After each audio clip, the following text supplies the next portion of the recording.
সপ্তাহে একটা দিন ছুটি পেলে তখন তো আর ইচ্ছেই হয় না যে কোথাও বেরোই, কিন্তু কোনো নেমন্তন্ন বা কাজ থাকলে তখন তো কিছু করার থাকে না, বেরোতেই হয়।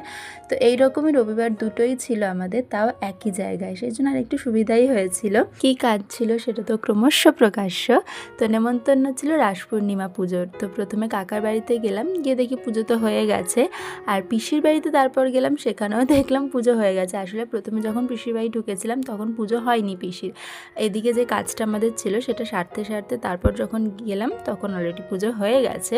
তো কিছু করার ছিল না, অগত্যা আমি আর ভাই বসে পড়লাম খেতে, কারণ ভাইকে নিয়ে আবার ক্লাসেও যাওয়ার ছিল আমার। বাড়ির গিন্নি না, ফোন দেখতে নেই। আমি তোকে দেখছি, ফোন কোথায় দেখছি। তো খেয়ে দিয়ে শত অনিচ্ছা থাকা সত্ত্বেও ঘুম ঘুম চোখে আমরা দুজন মিলে তো বেরিয়ে পড়েছি। আর বাসটা যেহেতু ফাঁকা ছিল তাই দুজন মিলে একটু ছ্যাবলামিও মেরে নিলাম যাতে ঘুমটা কেটে যায় আর কি। ফাইনালি আমাদের গন্তব্যে হাজির। আর ভাইয়ের প্রোগ্রামের পরেই প্রথম আমি এলাম ওকে নিয়ে ক্লাসে। মা নিয়ে এসেছে, যেহেতু আমার আগে কিছু কাজ ছিল তো আমি আসতে পারিনি। তো এই যে ওদের প্রোগ্রামের রেশ কাটতে না কাটতেই আবার শুরু হয়ে গেছে বসন্ত উৎসবের তোড়জোড়।